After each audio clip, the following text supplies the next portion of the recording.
అలాగే వైఎస్ఆర్ కాంగ్రెస్ పార్టీ అధికార ప్రతినిధి మంచా నాగమల్లేశ్వర్ గారు, పొలిటికల్ అనలిస్ట్ కృష్ణాంజనేయులు గారు మనతోటి జూమ్లో సిద్ధంగా ఉన్నారు. వీరితో పాటు టీడీపీ అధికార ప్రతినిధి పాలడు వీరీల గారు కూడా జాయిన్ అవుతారు. ముందుగా కృష్ణాంజనేయులు గారితో మాట్లాడుతుంది. గుడ్ మార్నింగ్ కృష్ణాంజనేయులు గారు. సో ఓవరాల్గా చూస్తే నిన్న జగన్మోహన్ రెడ్డి గారు చెప్పకనే చెప్పారు. సో పాదయాత్ర చేస్తాను అనేటటువంటి ఒక సంకేతాన్ని అయితే ఇచ్చినటువంటి పరిస్థితి. సో ఆయన పాదయాత్ర చేస్తే పరిస్థితి ఏంటి అంటే ప్రభుత్వం ఇప్పుడే అణిచివేసేటటువంటి ధోరణిలో ఉంది, రెడ్ బుక్ రాజ్యాంగాన్ని అమలు చేస్తోంది అని చెప్పేసి భారీ ఎత్తున దాని మీద విమర్శలు కూడా వ్యక్తమవుతూ ఉన్నటువంటి నేపథ్యంలో జగన్మోహన్ రెడ్డి గారు నిజంగా పాదయాత్ర చేయాల్సినటువంటి పరిస్థితి వస్తే ఈ రెడ్ బుక్ అప్పుడు పనిచేస్తుందా పనిచేయదా, అసలు ఏంటి అసలు ఈ పాదయాత్ర వెనక ఉన్నటువంటి అసలు వ్యూహం ఏమై ఉండొచ్చు అనుకుంటున్నారు సార్?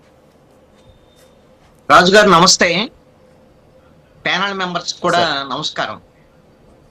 వైఎస్ జగన్మోహన్ రెడ్డి 2019 ఎన్నికలకు ముందు పాదయాత్ర చేసి అధికారంలోకి వచ్చారు అనేటువంటిది అందరికి తెలిసిన విషయమే. ఈ పాదయాత్రలతో ఎవరెవరు అధికారంలోకి వచ్చారు ఏంటి అనేటువంటి విషయాలను మీరు సుదీర్ఘంగా వివరించారు. అయితే జగన్మోహన్ రెడ్డి నిన్న పాదయాత్రకు సంబంధించినటువంటి ప్రకటన చేయటం అనేటువంటిది అది ఆంధ్రప్రదేశ్ రాజకీయాల్లో అది పెద్ద సంచలనమైనటువంటి విషయం అయితే కానే కాదు. ఎందుకు అనంటే ఆంధ్రప్రదేశ్లో ఎన్నికలు ఇంకా 4 ఏళ్లు ఉన్నాయి, 2029లో జరుగుతాయి. అదేవిధంగా మీరన్నట్లుగా జమిలీ ఎన్నికలో ఇంకొక మధ్యంతర ఎన్నికలో ఇలాంటి దానికి ఆంధ్రప్రదేశ్లో దేశవ్యాప్తంగా కానీ జమిలీ ఎన్నికలకు అవకాశం లేదు అనేటువంటిది నేను భావిస్తున్నాను. ఎందుకు అనంటే జనగణనకు సంబంధించినటువంటి అంశము కేంద్ర ప్రభుత్వం ప్రకటన చేసింది. ఎలాగో జనగణన జరిగిద్ది, అదేవిధంగా దాంట్లో కులగణన కూడా జరిగేదానికి అవకాశం ఉంటుంది. అదేవిధంగా 2026లో నియోజకవర్గాల పునర్విభజనకు సంబంధించి దేశవ్యాప్తంగా పార్లమెంటు నియోజకవర్గాల పునర్విభజన జరగబోతుంది 2026 తర్వాత. ఈ జనగణన తర్వాత నియోజకవర్గాల పునర్విభజన జరిగింది. ఆంధ్రప్రదేశ్ తెలంగాణలో అసెంబ్లీకి సంబంధించినటువంటి నియోజకవర్గాల పునర్విభజన కూడా జరిగింది. ఇవి ఇక్కడ నియోజకవర్గాలు పెంపుదల అనేటువంటిది ఆంధ్రప్రదేశ్ తెలంగాణలో ఉంటాయి, అలాగే జమ్మూ కాశ్మీర్లో కూడా ఉండేదానికి అవకాశం. ఈ నేపథ్యంలో జమిలీ ఎన్నికలైతే దేశవ్యాప్తంగా మధ్యలో 2029 లోపల వచ్చేదానికి అవకాశం లేదు.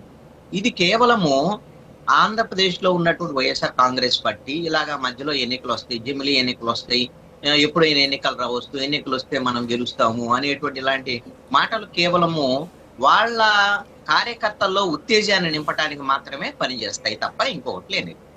రెండో అంశం ఏంటంటే 2029లో ఎన్నికలు ఉంటే మరి ఇప్పుడు జగన్మోహన్ రెడ్డి ఒకవేళ పాదయాత్ర ఇప్పుడు చేసినా కూడా ఎన్ని రోజులు పాదయాత్ర చేస్తారు? 4 ఏళ్ళు అయితే పాదయాత్ర చేయలేరు కదా.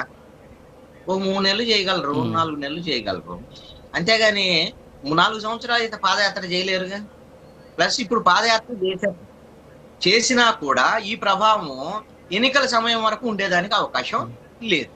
కాబట్టి ఈ పాదయాత్ర ప్రకటన అనేటువంటిది వాళ్ళ కార్యకర్తల్లో ఉత్తేజాన్ని నింపడానికి ఆయన చేసినటువంటి ఒక ప్రకటనగా భావించాల్సి ఉంటది.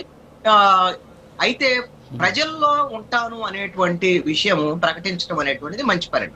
ఎందుకంటే జగన్మోహన్ రెడ్డి బలమే ప్రజల్లో ఉండటం అనేటువంటిది జగన్మోహన్ రెడ్డికి ఉన్నటువంటి బలం.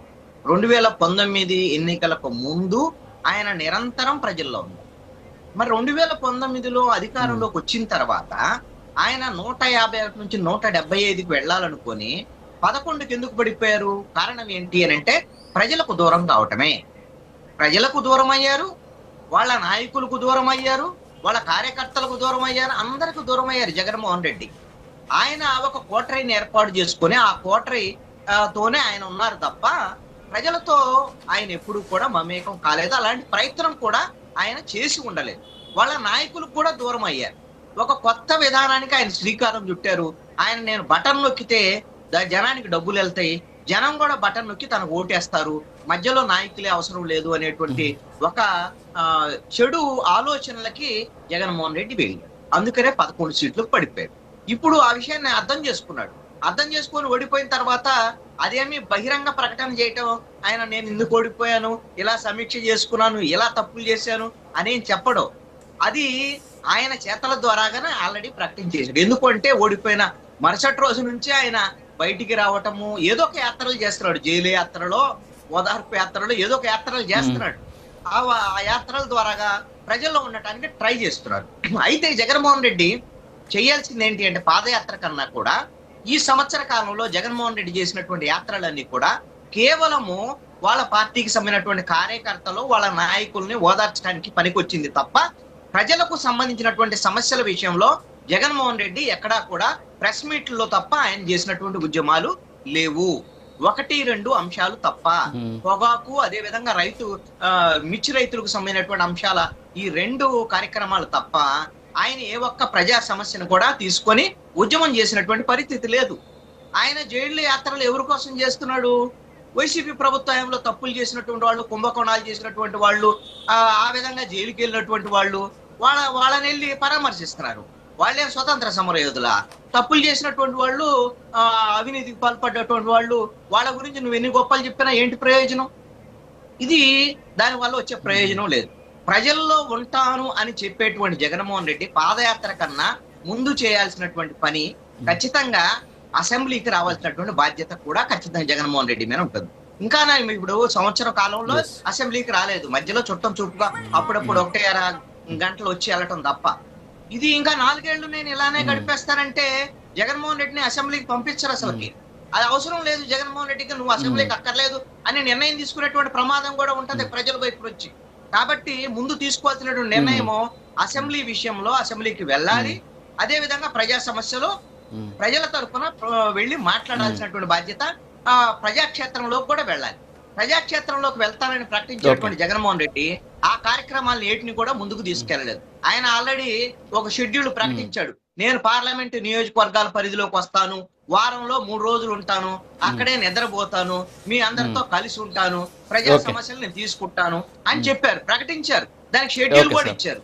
మరి ఎందుకు వాయిదా వేశారు అంటే ఆయనకి ఈ అంశాల మీద ప్రజల్లోకి ఇప్పుడే వెళ్ళటం మీద వచ్చే ప్రయోజనాలు లేవు అనేటువంటి ఆలోచనలో ఉన్నాడు.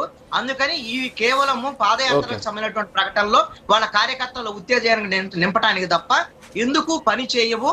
కాబట్టి ప్రజల్లో ఇంకొక కీలకమైనటువంటి అంశం ఏంటంటే, 1 సంవత్సరమైనటువంటి ఈ ప్రభుత్వ కాలంలో అంటే కూటమి ప్రభుత్వం మీద తీవ్రమైనటువంటి వ్యతిరేకత రావటానికి కనీసంగా పాలన 2-3 సంవత్సరాలు గడిచిన తర్వాత మాత్రమే ప్రజల్లో వ్యతిరేకత వచ్చేదానికి అవకాశాలు ఉండొచ్చు. ఇప్పటికైతే అలాంటి వ్యతిరేక భావాలు పూర్తి స్థాయిలో లేవు. అసంతృప్తి అయితే అక్కడ ఇక్కడ ఉన్నటువంటి మాట వాస్తవమే. ఆ అసంతృప్తి వైఎస్ఆర్ కాంగ్రెస్ పార్టీకి అనుకూలంగా మారేటువంటి పరిస్థితి కూడా లేదు. వైసీపీ మీద సానుకూలమైనటువంటి పరిస్థితులు కూడా ఆంధ్రప్రదేశ్ లో ఈ రోజున లేవు. ఎందుకంటే మొన్నే కదా 5 ఏళ్ళు వాళ్ళ పరిపాలన చూసి ఆ పరిపాలనని తిరస్కరించారు ఆంధ్రప్రదేశ్ ప్రజలు. మరి ఇప్పుడు ఎందుకు మళ్ళీ వైసీపీ వైపు ప్రజలు మొగ్గు చూపుతారు అంటే మొగ్గు చూపడానికి అవకాశం లేనే లేదు అనేటువంటిది వైసీపీ గమనించాల్సినటువంటి అంశం. ఓకే, మెరుపుల మహేష్ గారు గుడ్ మార్నింగ్. సో ఓవరాల్ గా జగన్మోహన్ రెడ్డి గారు పాదయాత్ర